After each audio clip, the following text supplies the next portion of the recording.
Welcome to another episode of Candid Moments with Candace. Today's guest, I'm excited to introduce. She is a local maker, business owner, and a newly published author. Please help me welcome Jillian Hachey to the microphone. Hi, Jillian. Hello, I'm happy to be here. I'm glad we finally were able to connect. This is so good. Yeah, there was a little glitch in the schedule, but it is all good. We are here. We are present, right? I know we have very different and very full schedules, but it's good to be able to connect finally. Yes, I'm happy to be here. Me too. Congratulations on your publishing. That is massive news. Thank you. I went to your website and seen that you are published as well. So congratulations to you as well. Thank you.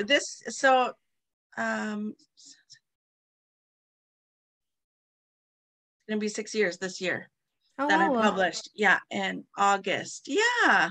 So is your website up? My website is not up yet. I didn't expect Amazon to jump on putting my book up so quickly. So it's up on Amazon, but my own personal website, I do not have up at this current time. Okay, that's okay. I know what it's like to have like being pulled in every which direction, and you have to handle, and everything falls on your shoulders. Yes. Right. My gosh. I forget who it was that introduced us. I think it was Cassandra Lee. Yes. She's one of the makers at my store, True North Made. She's amazing. Makes beautiful quoted clothing that I'm obsessed with. Every time I see something, I'm like, oh, okay, I'm going to need that. And I'm going to need that. But that's great. She's doing pretty well for herself. And it's so not, I went in there it was before Mother's Day. Okay. And it's so nice that you have such a nice little community of creative people in there. It's a special vibe, and it is in the New Sudbury Shopping Center. For people who have not checked out True North Made, you highlight a lot of local makers. And how long have you been doing that? So crazy story. We started in the middle of the pandemic. We opened it up August 2020. And even through the closing of stores and everything, we have such an amazing community that supported us and supported True North Made. And it was able to survive and thrive. And now we are a community of probably 80 makers at this point. I think about 80. And we're just thriving. I love that word, thriving. I'm so glad you're thriving. Oh, what a great feeling. That's so great. What's the title of the book? So my book that I just released, if you wanted me to dive into that for a minute, I can too. Yes, please. All right. So this book was like a decade in the making. I had lost my dad when I was 23 years old to cancer.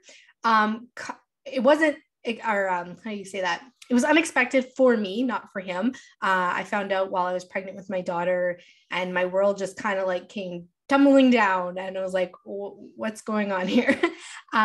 So within a decade, I had to deal with a lot of grief. I lost my dad. I lost a really close friend of mine to cancer. And then my papa passed a couple of years ago. And that was like, I shouldn't say the icing on the cake, but okay, like these are three men that meant so much in my life and they're all gone. And I was really struggling with it. So I wrote this book. I was actually already writing the book when my dad passed, but like my papa passing kind of gave me that, you got to like finish this book. You got to put this book out there. And it's called A Space of Gratitude. And I think, I don't know if you could see, oh my gosh, A Space of Gratitude. Yeah. Oh, I love that. Oh my gosh. Thank you. I came up with that name. It was actually, so I can't even think of all the names I've called this book. I used to like type it out. Like I would be typing and then I'd be like, oh, that's a better title. And I would change the title. And then when my papa passed, something in me standing at the edge of the dock at my grandparents' camp, I was like, this space, like it just came together that should be called This Space of Gratitude, because we create all this space in ourselves for everything else. We need to create that space in us for gratitude as well. That is a beautiful title. Thank Wow. you. So this is a personal story of love, loss, and gratitude. Is it about grief? Yeah, so it's about grief and loss and finding my way to gratitude. So it's so I like to be creative, right? And my editor, she's like, "You're writing a memoir." And I'm like, "No, I'm not. I'm writing a self-help book." And she's like, you got to do one or the other. And I'm like, "No, I'm going in between." So I'm going to say that it's part memoir, but part self-help book as well. I talk a lot about my journey, but then I am a helper and a healer. And I felt like my book needed to also help those who are reading it. I know it would help them while they're reading it, but I mean, like, I wanted them to have opportunity to reflect and feel some empowerment in themselves. So there's a little bit of self-help in that book as well. Oh, wow. So there's a lot of tips in there to help people. There's affirmations, and then I have like questions at every end of my chapters, so that you can reflect on things that I shared in your own life and what you're going through, and how you can. The whole point of the book is I want people to see what I went through and how I found my space of gratitude, but while they're reading it, helping them get to their space of gratitude as well. Oh, you are such a light of love. I love that. What inspired you to write the book? Yeah. Again, it was. I don't want to give away too much of the book here. No, you're right. No, that's okay. Yeah. And you're allowed to say that. I can say this part because most people know this part if they've listened to me through my life or through my jewelry business online, that I dealt with anxiety. I had 2 major panic attacks after my father passed, and I realized, whoa, I'm not dealing with my grief very well. Like I was pushing all my emotions in. I had a brand new baby. Like I was just not allowing my body to grieve and deal with the emotions. And eventually my body said, well, too bad for you. We're making it happen now. And those panic attacks really scared me. I thought I was dying. I thought I was having a heart attack. But I had all the tests done and everything was good with my heart. So I'm like, what is going on? And I realized it was my emotional heart that was struggling. Wow. And yeah. You answered my question because I was going to ask if you had sought out medical help for that, because I'm able to empathize with you with anxiety and panic attacks. And I did seek out medical help and my heart was fine. Yeah, it's hard when it was a hard like reality to face when my doctor finally said, your heart's good, Joanne. And I'm like, well, what is it then? Like, you can't tell me this is all in my head. Like, it was a hard thing for me to acknowledge because mental health is not really talked about, or it's starting to be, thank goodness. But Right.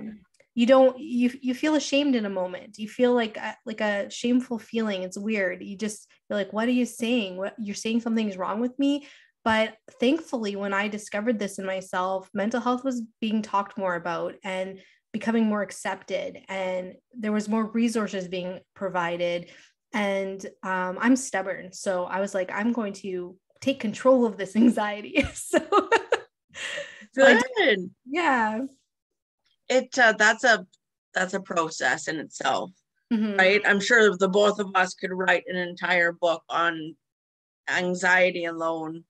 Oh, probably. Right. There's, when you write a book, now that I've written a book, I don't even want to stop. I already have my next book in the works, because I have so much I want to share with the world. And I feel like once your voice is out there, there's so much more you just want to say, and hopefully it'll help someone along the way. So I love that. Yeah. I often think about that too. There's I have a few stories in me, but I'm not too sure where the direction I'm going. But I would tell everybody else, just keep notes. Take notes. Just in case there's another book in you, keep taking notes. It's funny you say that, because some of my best thinking times are in the shower. Okay. Or when I'm walking my dog, or when I'm driving my car to work. And I know I probably shouldn't be in my head when I'm driving my car to work because I'm not being very mindful, but I am. And in my brain, so I don't know what it is. I'm sure if I went to the doctor, they diagnosed me with ADHD, but my brain is always going and it's always really creative, and it's hard for me to slow down. But so when it's doing that creative thinking, I always take notes, and I'll like talk to my phone, Siri, please make this note. And I will leave these notes for myself, okay, for my next book. And that's actually exactly how my next book already came to light. I was going to work and I was just processing some things that had happened during the week. And then I was like, oh my goodness, I have my next book already. And I messaged my editor and she's like, all right, let's do this. So we're good. So is this a Space of Gratitude your first book or your second book? It's my first book. It's my debut book. Sorry, I'm already ahead of myself here. Right. Okay. So you are writing another one. Yes. Okay. Oh, congratulations. Keep writing. The world wants to hear your voice. That's great. And if we can help people along the way, it's so important. When did you release it? When was the launch date? Today's the 27th. So this is a beautiful story because I self-published. So there wasn't really like, it's a kind of a difficult process to have dates put into place. And my goal was to have them print the books, and I was going to release my first copies of the book at my book launch party, which is happening on June 18th. That's Stitch in Stone. But what happened was they started sending out my books to distributors, and Amazon was the first to publish my book. And I got really emotional when I saw the day that they published my book, because they chose to publish my book on my dad's birthday. And it was this like heartwarming, like overwhelming feeling, like, okay, my husband would say like, okay, that was just like, that just happened to be that day. But to me, it was like, no, like the universe aligned that. And like, that was like my dad maybe telling me he's like proud of me and watching over me, because the book was released to the world on May 25th. So May 25th, 2 days ago, on Wednesday. Yes. Oh, that's great. Oh, June 18th. Where is Stitch in Stone? So Stitch in Stone is in Sudbury on the Kingsway, just up on the hill where Twigs is. I'm so grateful for them because they offered to allow me to use their balcony. They have this beautiful balcony, and Stitch in Stone is local, and she's all about like expressing yourself through your clothing. But I just love her vibe. She's just about like be yourself kind of vibe, and I'm all about believing in yourself as well. So I'm like, this would be the perfect place to have people come. So yeah, she allowed me to use her balcony, and I have an event planner who is kind of like making me a little event. I don't want it too big. I don't like this is something I have to work on. I don't know how to celebrate myself. I'm like, okay, everyone's like, congrats. I'm like, yeah, okay. Like I don't, I'm not too sure how to go woohoo yet. But it's such a big accomplishment. Thank you. Wow, I love it. So how many people have copies? Nobody has copies yet? Well, yesterday I had a lot of messages come to me saying they bought my book. So a lot of people have already turned to Amazon, and one of my good friends, she said, I bought your book. And I was like, why'd you buy my book? You're going to be at my book launch party. She's like, I couldn't wait. So that was like a compliment. So yeah. That's so sweet. That's the 18th. Where's my schedule here? Do you remember, can you think offhand what day that is? I'm sure it's a Saturday. Yeah. Saturday, June 18th. Yeah. I'm going to be there.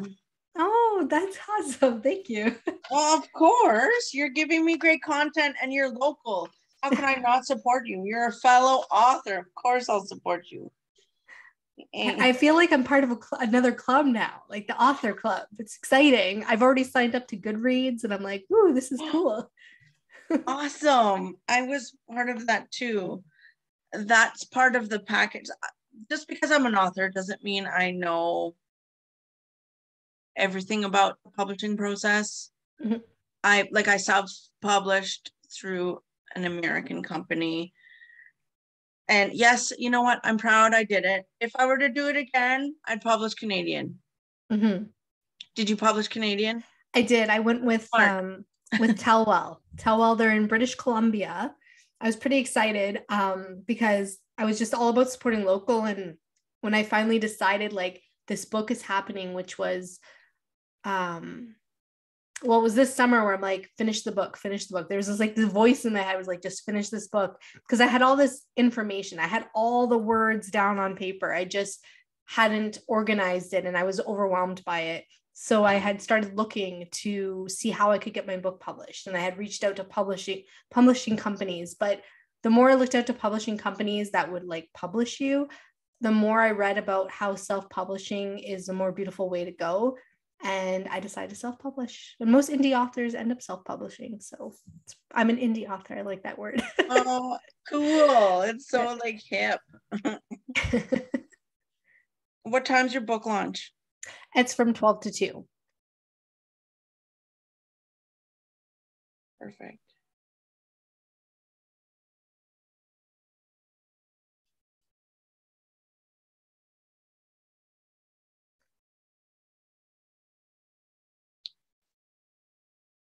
Since that's a Canadian company and you're supporting them, like the royalties that you get are in Canadian dollars, which makes so much more sense, right? You must be so happy with that. I'm excited. I'm not sure what this is going to look like in the long run. Like I actually ordered a bunch of books myself. So I'm like, okay, I have a goal and I'm going to sell 100 of my books on my own. So that's my goal. And whatever happens online happens online. I guess I'll reach people that I don't even know. So that's exciting. That will be exciting. Are you promoting this book launch all over social media? Oh, yes. I feel like so at my career, like I work in the school board as a behavior support worker. And I swear sometimes I'm like, I was meant to be like in a marketing field or like an event field. Like, I don't even know how to describe it, but I can plan, I can do marketing, I can create businesses. Okay. So yes, so back to your question. Yes, I've been marketing my book. I'm from Elliott Lake originally. Okay. And I have their local newspaper is going to do a little story on me. I've reached out to local newspapers here in Sudbury. Like I'm doing all that stuff to get my name out there, get myself seen, because that's the biggest part to self-publishing is how you're going to market after. And I have a really good community of followers between Facebook and Instagram. I have about 5,000 followers. Nice. So yeah, so I have a beautiful community that have come to follow me through this whole journey, which is amazing because I started off as this jewelry business and I just grew and grew and grew into, I like to call myself a self-love advocate, and I love to support local, and now I have True North made, so it's just all beautiful. Self-love advocate. I love that. I love that. That's you have a good vibe, you, Dylan. There's just something about you. There's lots of love and gratitude, and I think you're on the path that you chose, and I think it's right for you. It sounds perfect for you. Thank you very much. You're welcome. So this book will probably be really good for your brand and your name as you're building your brand. Mm-hmm. So it's funny because I was originally started with jewelry, and when I finally finished this book, I was like, I feel like I'm more. So my jewelry business was called Believe in You Jewelry, and I'm like, I'm more than just jewelry now, and I'm more than just believing in yourself. I've come so far because when I would share posts on my social media, I didn't just show a piece of jewelry. I always wrote like a little blog about something I was going through or something to empower people. And so when this book came out, I was like, where am I headed? I actually don't know. I'm just kind of like trusting the process now. Maybe this is it. Maybe I just needed to write that book and that was it. I don't know. I feel like something good and great is coming. I just don't know what it is. And I'm just trying to like allow it to flow naturally. And I think that that's where you're supposed to be. Because we're always looking for the next best thing. Where is this going to take me? Well, it's none of our business to know. Just allow it to happen. Yeah. And I obviously say that from a place of experience because I'm always looking for the next steps. But at the same time, did we look back and just enjoy the process? And I think that sometimes where we struggle as humans in general is we're always chasing something, like you're saying. We're always chasing something in our future and we're not living in the present anymore. And I'm seeing this more and more even in our younger kids, seeing as though I work, like, because I work in schools, and they're not being present. And that's something we really need to find again, because we're going to see more mental health issues. We're going to see more anxiety. We're going to see something not good. So I think we all need to bring it back to today and just like, okay, what comes, what's that saying? Que sera, sera, whatever will be, will be. Where's that? What culture is that from? The que sera, sera? Yes. Oh, that's from a song that I've I heard in know, one. but is it Mexican? I don't know. I It's don't know. not, no, it's not Spanish. I don't know. Good question. We'll have to figure it out. We'll have to Google it. Yeah. um, I'm always asking people like, what's your next step? But then it cancels out everything we just said. Well, my next step is to go to bed tonight, wake up tomorrow morning, and be grateful for the day. I can talk about Awesome. that for a moment. Okay. I share a little bit about it in my book, but I didn't dive into it enough. I actually had planned to provide a gratitude journal with my book, but I have like the work for the gratitude journal, but it was too much pressure. Like I was like, okay, it's either I work on this book or I publish this journal. Like I had to pick one or the other. Obviously I picked the book, but I believe journaling is huge, and well, huge in the beginning. I don't journal as much anymore unless I really need to, but to learn how to be present and learn how to be grateful for things in your day. So waking up in the morning and, be grateful for the warm bed you're laying in, or be grateful that, like, I always do yoga in the morning. So like I do like that movement meditation, but I'm so grateful that my body allows me to do that in the morning. And then at nighttime, I think, is more important than the morning, because we go through so much in a day.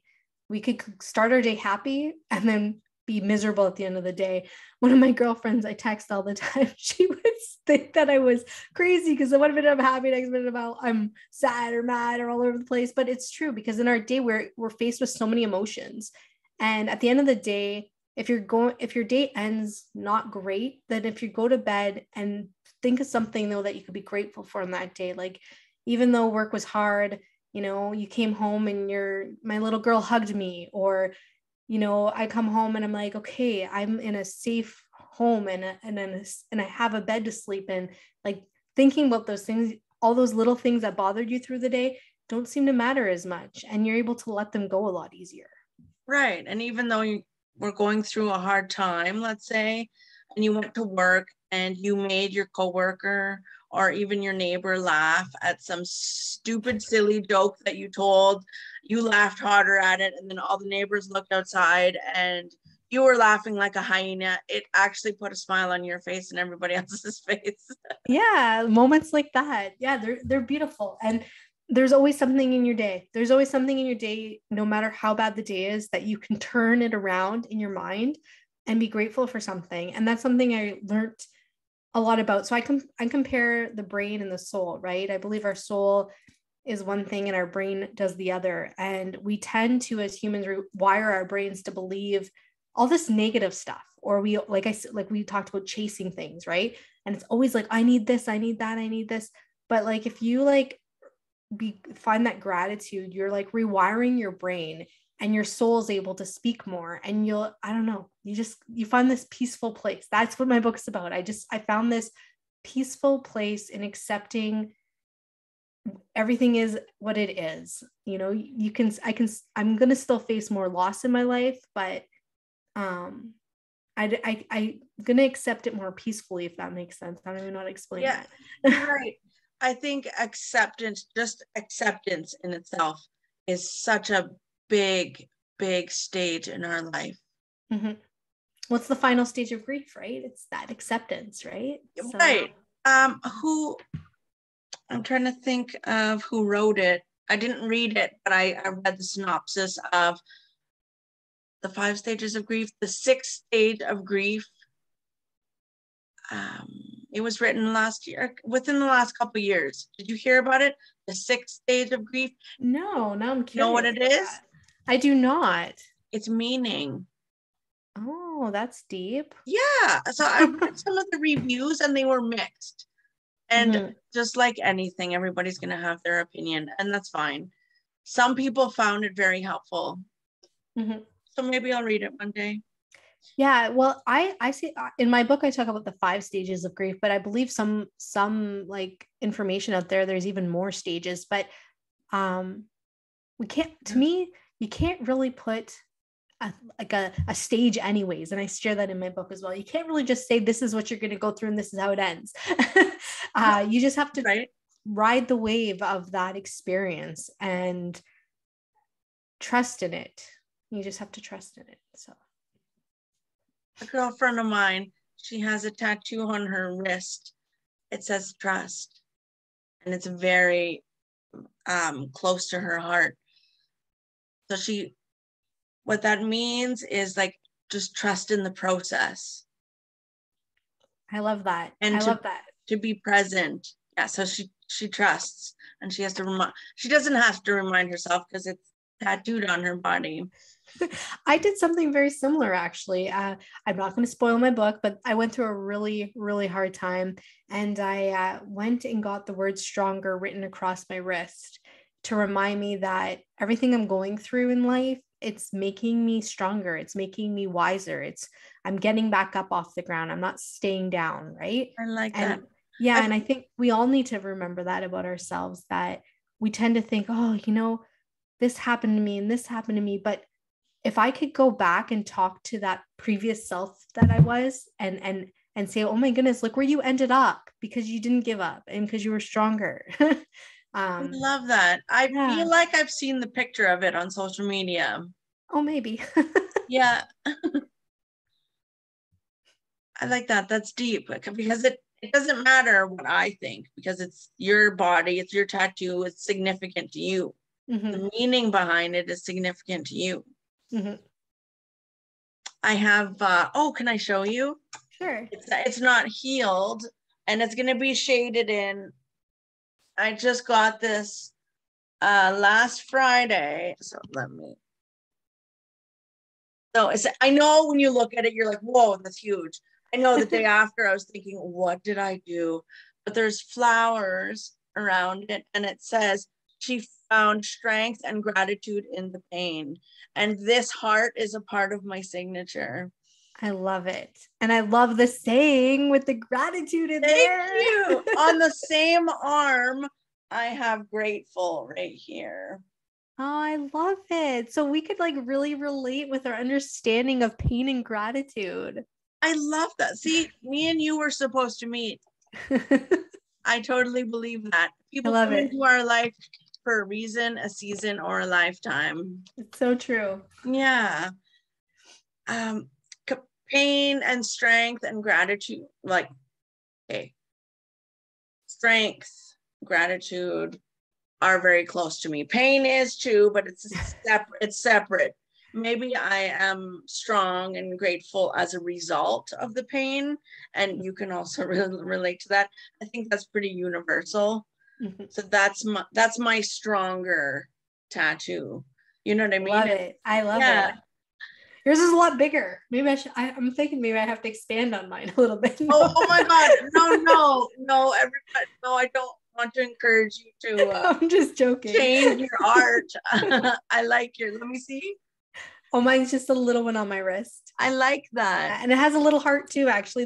You can't really see it. It's a little red heart on the side. Oh, cute. Yeah. Oh, I like that. We often, how old are you now? I'm 36. Me too. Oh, cool. When's your birthday? August 18th. I'm a Leo. Oh, cool. My dad's is June 18th. He's July 18th. I'm June 12th. Oh, nice. Yeah, so you're an 85 baby. I am. 85 is a really good year. Isn't it? Well, great music was made back then, right? I was on my way to work today and this song came on about it's called 1985. It's something I've listened to in the 90s or I forget when it came out, but it talks about this girl from 1985. I'm like, yeah, there is a song about us 1985 girls. So who sings that? I can't remember. I was too busy singing along with it this morning on my way to work, so I don't know. My mom would say the same. She would say, I don't care who sings it. I just want to listen to it. Yeah. And oftentimes I'll sing along to a song, but some other people, they'll listen to only the instruments or only the words, or some people listen to both the instruments and the words. And I'm kind of both. I love it. I don't know. That's my left brain, right? Because our creative side. Mm-hmm. So what's next for True North Made? What are you working on right now? True North Made. I don't know. We're just kind of flowing right now. Again, just similar to what I'm doing in life. True North Made is flowing, and it's we have, like I said, we have such a great response from our community that we're just going with the flow. I feel bad now though, because we would love to have every maker in our store. We would totally love that, but we're at a point where we're so full that we have no more space to bring on new makers. Sometimes we try to make a little extra space when it's something really unique and different, and we're like, we need to have that in the store. But at this point, we're so full. And I guess sometimes I always wish I could help everyone, and that's something I always have to work through, because just me in general, how I am, I want to save the world, right? I want to help everybody. And you got to realize, okay, you can only do so much. So right now, that so much is we have this many people in our store. We're helping 80 people, 80 families. Awesome. With their businesses. So that's huge. And who knows where we're headed. I have some pretty good partners. One was her name's Carolyn. She was Tin Can Alley back in the day. I loved working for her. I used to work for her at her store. And I remember that. Yeah. And she's great. And she keeps me a little grounded. I like to be really creative and go out there and say, let's do this with True North Made. And she's like, calm down, Jillian, calm down. And then we have Lynn, who is like, I just call her our background guru. She knows what to do with our system. She knows what to do about our taxes. She knows all that kind of stuff. So she like does the stuff that I just, math stuff I don't want to deal with. Same with Carolyn too, but that's awesome. Yeah, they're great partners. They're great partners. We complement each other very well. So yeah. Oh, that's great. I could use a couple more ladies in this office, because there's some things I don't want to do and some things I'm really good at. And there's only so much time and energy in a day, right? I you know what, as I've spread myself a little thin, I realize how fast the day goes. It goes by so fast and you're like, really? This is all I had today? But you're like, okay, gotta be grateful for that day I had. But yeah, Yes. when you're creative and you're always doing things, the time, I don't know if you feel that way. The time just goes, like it's just gone every day. Earlier I went outside to drink coffee by the lake, and I was thinking, okay, 3:30.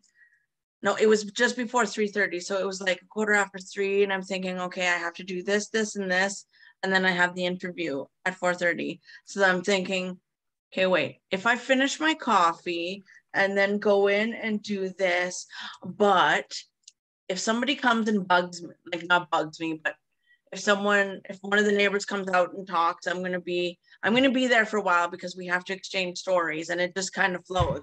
So I'm trying to think of, okay, how much time do I have?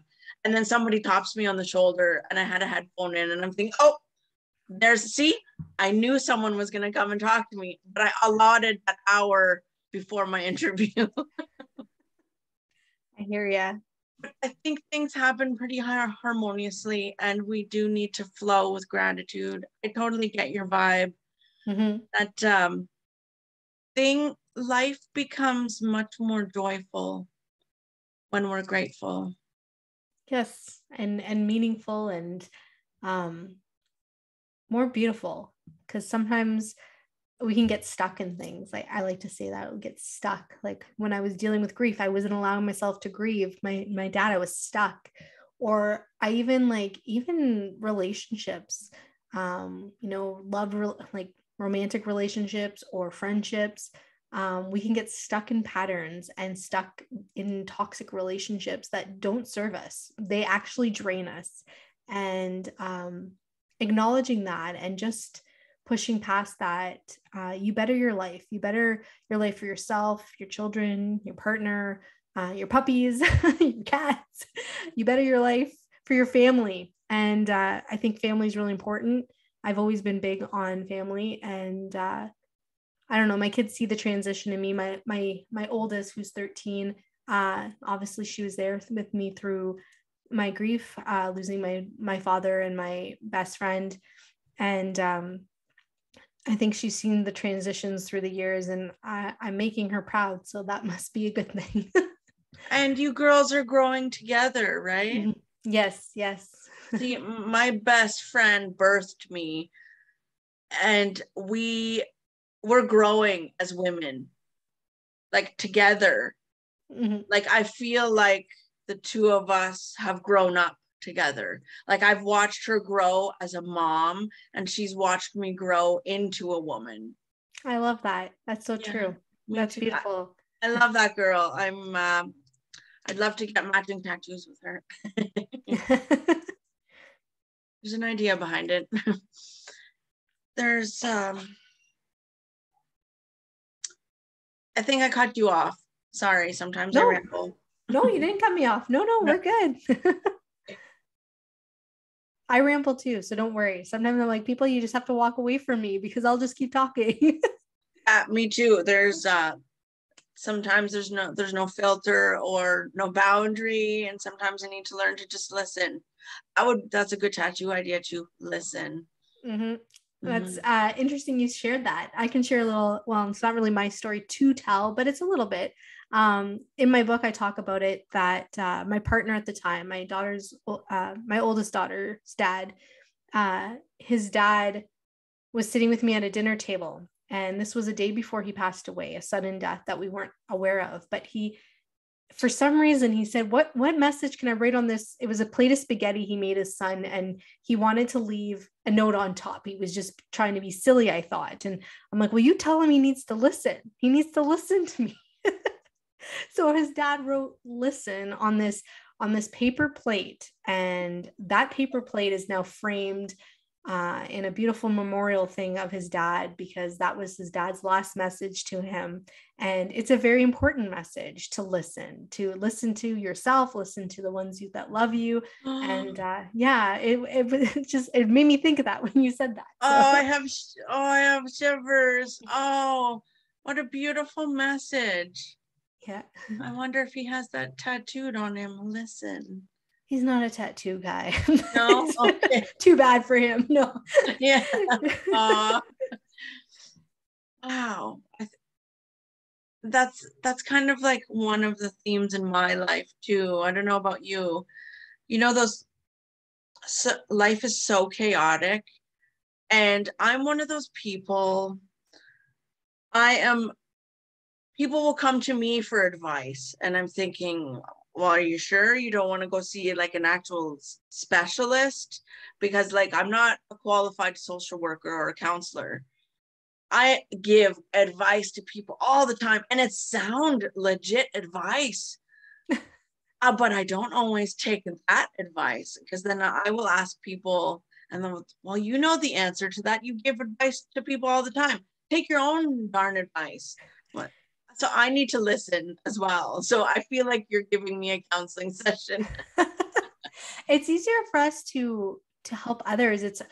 I can relate to you because I'm so good at helping others, but helping myself was very difficult. And that's why this book was born, because I didn't know how to help myself. I could help anyone else, but I didn't know how to help myself. And that's a process I think we learn through our lives. And recognizing that, especially if you're very much like me, we're healers, we're people that want to help others and support others. And then it's like, okay, well, who's supporting you? Who's lifting you up? Right. And you're like, wait a second, I'm by myself here.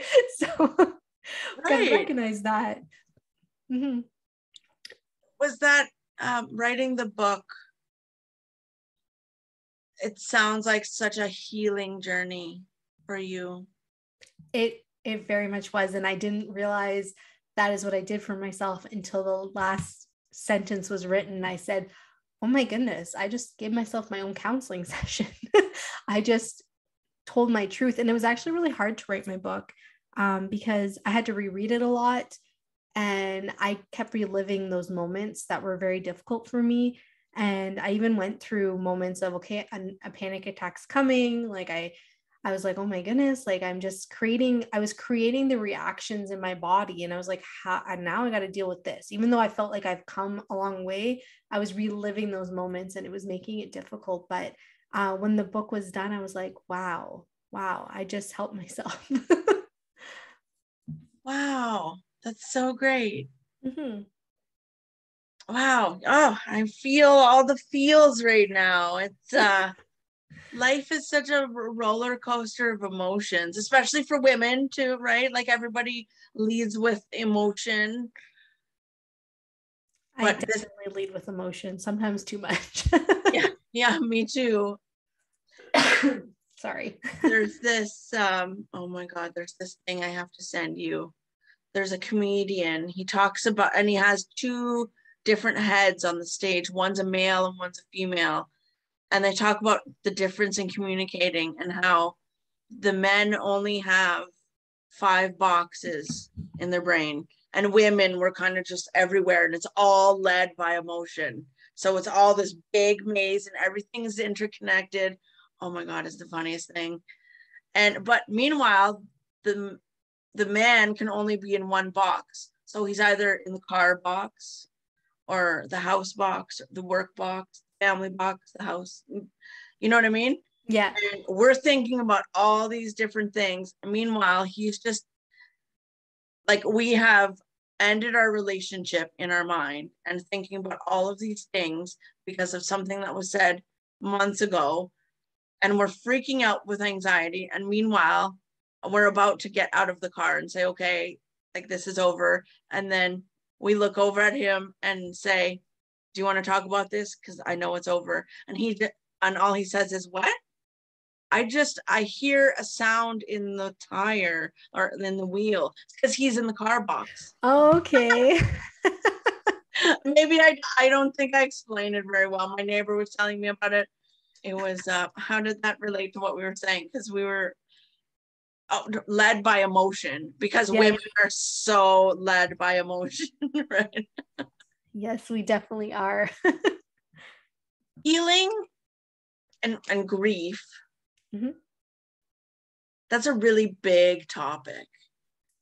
It is. And I think it's been more of a topic even through the pandemic because we've faced a lot more deaths, sudden deaths in the last 2 years, I think, than we've really realized, or maybe it was just more heightened. I don't even know. It just felt like there was so much more deaths happening through the pandemic. So right now there's a lot of people that are grieving, a lot of people that are struggling. And what a perfect time that my book came out. Like this, maybe that's why I was feeling that way that this past summer, saying, okay, it's time for this book. So yeah, it's a very tough journey. And I think we all just need to know that we're there for one another through that time. Oh, I think you are going to help a lot of people through your story. Oh, thank you. I really think so. We didn't start with gratitude because I wanted to get right into the content. I could ask you if you could name 3 things. You don't have to limit it to 3. Dylan, what are you grateful for today? For today. Okay, so I'll do some simple and then some deep ones. So I'm grateful. Yes, I'm grateful that my day was spent outdoors today. I got to go with the students to Laurentian Conservatory, and it was just, even though it was a muggy day, I was like, I am so grateful to be here. Oh, look at that water. Oh, look at those trees. Like, I was just like, this is great. This is a great way to spend a Friday. So I was grateful for that.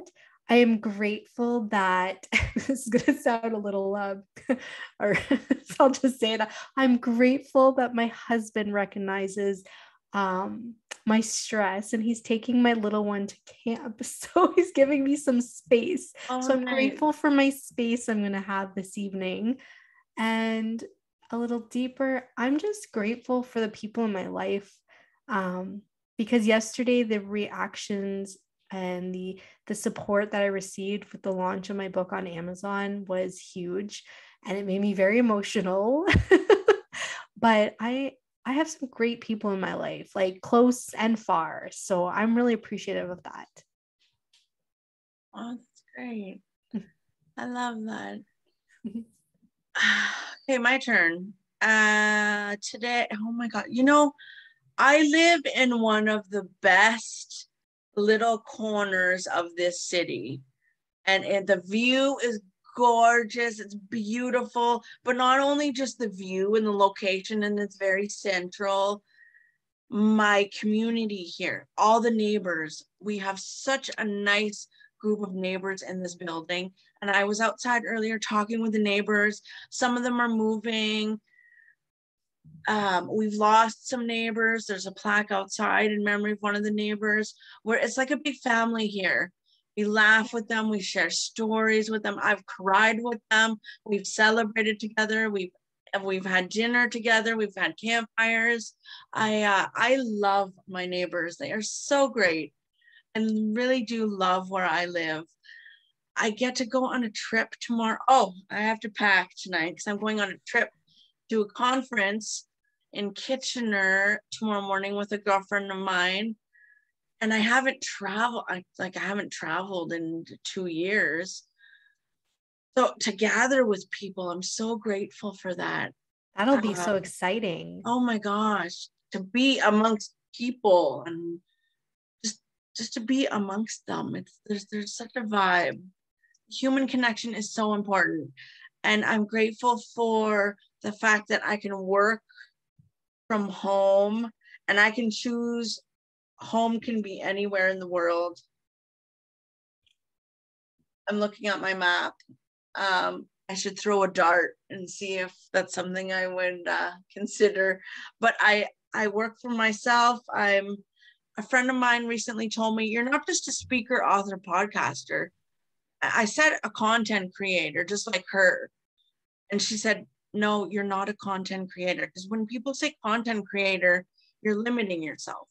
And I thought a content creator was like an inspirational force.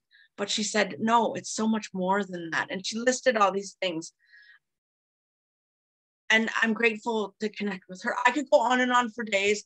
I am grateful to have you part of my network now. I'm grateful for I keep running into these people and making these connections by accident or perfectly on purpose. And I love highlighting the people in my community. I'm so grateful for that. Well, thank you. And I think we meet each other, like when you're in this space. I'm going to say that you're in this space with me already, that we're both in a space of gratitude. You function at a higher frequency. And I feel like we just find those people that are there with you, and you connect with them, because it's crazy how many doors opened for me when I just opened myself to this. Quick little story. I wanted to have a blurb for my book. I wanted someone to give me a comment or something, or a blurb that I could put on my book. And my editor said, just think of someone local, whatever. I'm like, no, I'm going big. I'm going big. And I reached out to a national best-selling author, and he wrote a really good book, and he actually responded to me. I was like, what? This guy talked to Bill Gates. Okay. This man spoke with Bill Gates. Why would he answer my email? And oh my gosh. It just showed me that when I don't know how to really describe it, but when you're like at this higher frequency and you believe in yourself, that's my big thing. Believe in yourself. You'll meet those people that are up there doing that with you. And it's beautiful. That's great. Oh, now everybody wants to know who this person is. Well, we need to read the book and get our hands on the book to find out, right? I can promote him. His book's called The Third Door. His name is Alex. I cannot pronounce his last name for the life of me. Okay. But it's called The Third Door, and it's a book of an adventure of his life, of wanting to be talk to the most successful people in the world. And he wanted to interview Bill Gates. And I won't ruin the story for you guys. You can figure it out. That's Go amazing. get the book. I highly recommend the book. So that is fantastic. I'm so excited to see you at your launch. Yes. I look forward to seeing you there. I'm pretty excited. I'm like hoping that some people are going to surprise me. You know, when you don't know who's coming and then the faces that show up, that's going to be probably my favorite part, is like who's coming that day. You have a person taking photos for you? I hired my daughter. I also have an event planner who's a really good friend of mine. So I might have to put her to the job to do that too. That's amazing. Oh, I'm so excited for you. This is such a beautiful journey. Thank you. I appreciated you having me on your podcast too. Oh, of course. So my network gets to see you in action. I love this. Yay. That's great. We have to continue to support local. Yes. I'm really big on that. Support local, support your community. We need one another. Yes, we do. Because at the end of the day, that's who we have. This is our community. Thank you so much, Jillian, for having a candid moment with me today. Thank you for having me. Good luck on your book launch. Thank you. Jillian Hachey, everyone.